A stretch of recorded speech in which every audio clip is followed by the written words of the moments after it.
नमस्कार, जय हिंद दोस्तों। इस वक्त की बड़ी अपडेट आ रही है। आपको बता देना चाहते हैं दोस्तों, देश के कई राज्यों में और जिलों के अंदर इस वक्त जो है यास तूफान दस्तक दे रहा है पिछले 2 दिन से।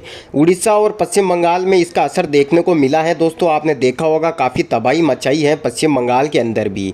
आपको बता देना चाहते हैं, अगर आप नए हैं और अभी तक हमारे चैनल को सब्सक्राइब नहीं किया तो अभी लाल बटन दबाकर हमारे चैनल को सब्सक्राइब जरूर कर लें, ताकि देश और दुनिया की तमाम ताज़ा खबरें आप जान सकें।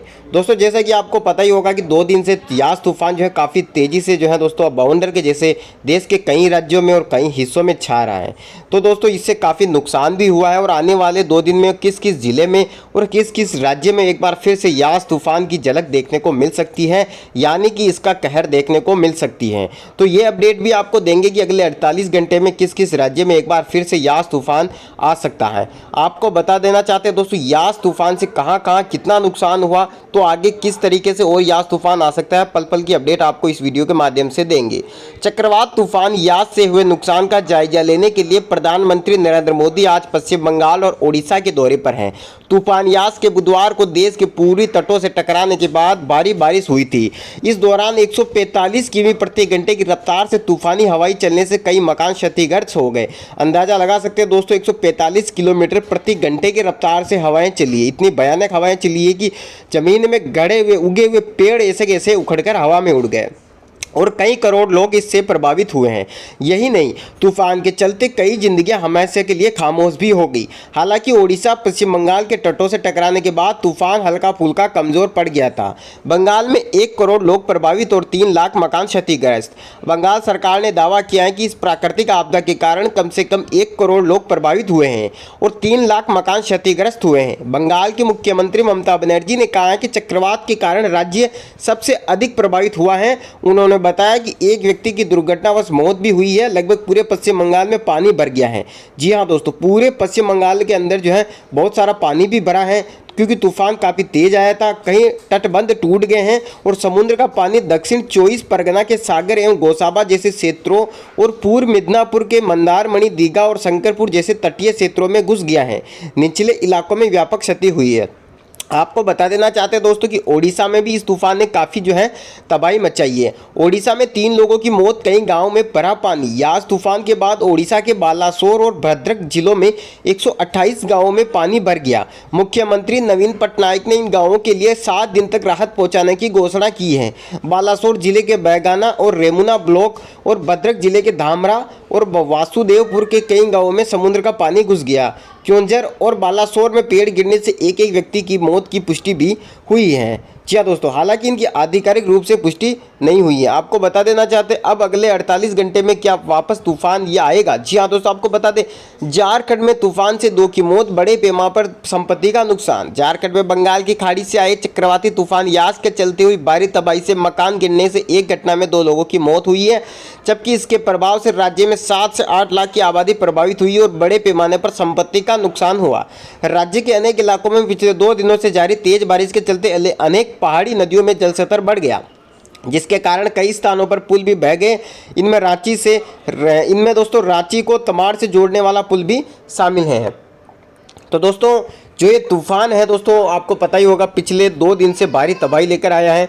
इससे पहले ताऊ तूफान आया था। जी हाँ दोस्तों, ताऊ थे, और अब जो आ चुका है यास तूफान। हालांकि यास तूफान अब कमज़ोर पड़ चुका है, इसी को डरने की जरूरत नहीं है, लेकिन फिर भी दोस्तों वैज्ञानिक ने बताया कि अगले 48 घंटे में भी कुछ हिस्सों में, देश के राज्य के कुछ हिस्सों में यह तूफान आ सकता है। लेकिन किसी को पैनिक होने की ज़रूरत नहीं है, क्योंकि जो इतना तेज तूफान अब नहीं आएगा। हालांकि कुछ कुछ जगह दोस्तों आपको बता देना चाहते हैं, उत्तर प्रदेश है, वहाँ कई जिलों और कई तहसीलों में हल्की फुल्की छिटाछाटी देखने को मिल सकती है बारिश की आज शाम को।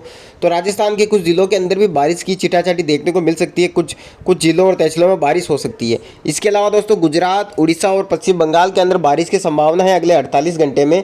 वहीं दोस्तों आपको ये भी बता दें, झारखंड में तूफान के कारण तेज बारिश शुरू हो चुकी है। पश्चिम बंगाल के कोलकाता, पूर्व और पश्चिमी मेदिनीपुर जिलों के कुछ हिस्सों में बिजली और हल्की से मध्यम बारिश होने की संभावना है। यास तूफान से पश्चिम बंगाल और ओडिशा को बुरी तरह से प्रभावित किया है। वहीं ओडिशा के मुख्यमंत्री नवीन पटनायक तूफान से प्रभावित हुए क्षेत्रों का हवाई दौरा किया है। जी हाँ दोस्तों, आपको बता देना चाहते हैं, पश्चिम बंगाल में भयानक रूप दिख रहा है इस जो यास तूफान का। जी हाँ, आपने कई वीडियो क्लिप देखी होगी, गाड़ियां उड़ चुकी है, पेड़ उखड़कर हवा में उड़ने लगे हैं। ये पश्चिम बंगाल के हालात है और आने वाले 2 दिनों के अंदर अंदर 50 घंटे अहम होने वाले हैं। यास तूफान की किस किस जिले में यास तूफान आएगा आपको पूरी डिटेल बताने वाले हैं सूचितबद्ध तरीके से। वहीं आपको यह भी बता देना चाहते हैं झारखंड के कई जिलों से गुजरेगा तूफान। झारखंड के पश्चिमी सिंहभूम जिले के कलेक्टर ने बताया कि हमने 201 राहत शिविर बनाए हैं और 596 लोगों को निकाला है। राहत कार्य जारी किया जा रहा है। कुमारडुंगी में एनडीआरएफ की एक टीम लगाई गई है। साइक्लोन यास आज कुमारडुंगी, मंजिरी, चक्रधरपुर और चाईबासा से गुजरेगा। जी हाँ दोस्तों, पश्चिम बंगाल के इन जिलों में दिखेगा असर। जी हाँ दोस्तों, अगर आप पश्चिम बंगाल में हैं तो पूरी जिलों की सूची आपको बताने वाले हैं कि किस किस जिलों में इसका असर देखने को मिलेगा। अगर आप पश्चिम बंगाल से हैं तो आपको बता देना चाहते हैं क्षेत्रीय मौसम विज्ञान केंद्र के मुताबिक अगले 1 से 3 घंटे के दौरान पश्चिम बंगाल के हावड़ा, हुगली, उत्तर और दक्षिण 24 परगना, वीरभूम, मुर्शिदाबाद जिलों के कुछ हिस्सों में बिजली और तेज हवा की गति 30-40 किमी प्रति घंटे और हल्की से मध्यम वर्षा की संभावना है। मौसम विभाग के मुताबिक अब यह तूफान कमजोर होकर गहरे दबाव में तब्दील हो चुका है। हालांकि यह उत्तर पश्चिम की ओर बढ़ना जारी रखेगा। गौरतलब है कि 26 मई को यास पूर्वी तटों से टकराया था। बुधवार को यास बेहद गंभीर हो गया था और आने वाले 48 घंटे भी बहुत अहम माने जा रहे हैं। राजस्थान के कुछ हिस्सों में भी यास तूफान आ सकता है। जी हाँ दोस्तों, गुजरात और यहाँ पर पश्चिम बंगाल और उड़ीसा में हालत खराब होने की चांसेस है। बहुत ही भयानक तूफान आ सकता है। खुद मोदी जी दौरा करने वाले हैं। तो वहीं आपको यह भी बता दें, उड़ीसा में तो तस्वीरें बहुत ही जबरदस्त है। वहां से तो दोस्तों भयानक तस्वीरें आ रही है। जिस तरीके से पेड़ कट कट कर टूट कर हवा में उड़ रहे हैं, नजारा आपने भी देखा होगा। बिहार में आज बारिश की संभावना। पटना मौसम विभाग के अनुसार झारखंड के ऊपर से मूव करने के कारण बिहार में भी तूफान का असर होगा। 27 मई तक राज्य में बारिश के आसार हैं। इसी के साथ अगले 5 दिनों तक जमुई, नवादा, गया, भभुआ, औरंगाबाद में बादल छाए रहेंगे। ओडिशा में 7 दिन की राहत की घोषणा। तूफान का सबसे ज्यादा असर ओडिशा में दिखाई दिया है। राज्य के मुख्यमंत्री नवीन पटनायक ने चक्रवात प्रभावित जिलों के करीब 128 बाढ़ प्रभावित गांवों के परिवारों के लिए 7 दिन की राहत की घोषणा की है। साथ ही कहा है कि जिले में 80% आपूर्ति अगले 24 घंटे के दौरान बहाल कर दी जाएगी। भारतीय नेवी ने चलाया राहत अभियान। जी हां दोस्तों, ये तूफान बहुत ही भयानक है। इसमें भारतीय नेवी भी कूद चुकी है राहत अभियान चलाने के लिए। आपको बता देना चाहते हैं भारतीय नेवी ने जो है अपना राहत अभियान शुरू कर दिया है। विशाखापट्टनम से 7 भारतीय नौसेना की टीमें, जिसमें 2 डाइविंग और 5 बाढ़ राहत दल यानी कि एफआरटी शामिल हैं। इनमें 3 अलग अलग स्थानों पश्चिम बंगाल में दीघा, फ्रेजरगंज और डायमंड हार्बर पर चक्रवाती तूफान के बाद आई तबाही के बाद राहत अभियान चलाया जा रहा है। साथ ही मौसम विभाग के अनुसार दक्षिण झारखंड और आसपास की उत्तर आंतरिक ओडिशा पर गहरा डिप्रेशन पिछले 6 घंटों के दौरान लगभग 0.7 किमी प्रति घंटे के साथ उत्तर पश्चिम की ओर बढ़ गया है। 27 मई को दक्षिण झारखंड और पड़ोस में जमशेदपुर के पश्चिम दक्षिण में लगभग 70 किमी और रांची के दक्षिण पूर्व में 70 किमी पर केंद्रित है। आपको बता देना चाहते हैं दोस्तों कि इस वक्त जो है देश के कई एयरपोर्ट जो है बंद हो चुके हैं कुछ देर के लिए, क्योंकि दोस्तों ये तूफान जो है रुकावट डाल रहा है। आपको बता देना चाहते हैं तबाही के बाद कमजोर पड़ा चक्रवाती तूफान यास। कोलकाता एयरपोर्ट से फ्लाइट शुरू है, लेकिन अगले 48 घंटे में फिर से आ सकता है। जी हाँ दोस्तों, वहीं ओडिशा में इसने सबसे विकराल रूप दिखाया। जिस तरीके से ये तूफान आया है ओडिशा के अंदर, वहां पर बिहार में भी बहुत ही जबरदस्त तरीके से जो है यास तूफान आया है। आपने देखा होगा कई जगह पेड़ उखड़कर जो है हवा में उड़ने लग गए हैं। खेतों में जो है फसलें काट कर रखी गई थी वो हवा में उड़ चुकी है। कई छोटी छोटी गाड़ियां उड़ चुकी है।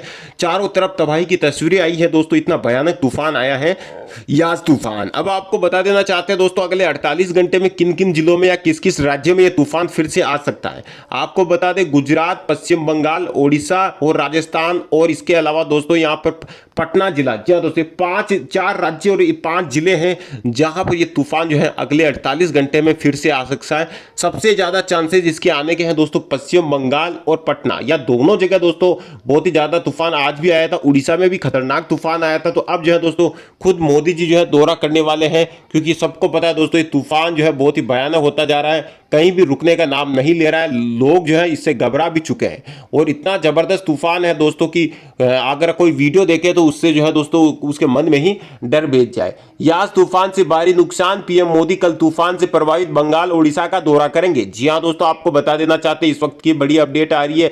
प्रधानमंत्री नरेंद्र मोदी शुक्रवार को तूफान प्रभावित पश्चिम बंगाल और ओडिशा का दौरा करेंगे। सबसे पहले वह ओडिशा की राजधानी भुवनेश्वर पहुंचकर रिव्यू मीटिंग करेंगे। इसके बाद मोदी बालासोर, भद्रक और पूरी मेदिनीपुर का हवाई सर्वे करेंगे। इन जिलों में ही तूफान ने सबसे ज्यादा तबाही मचाई है। इसके बाद वह बंगाल में भी रिव्यू मीटिंग करेंगे।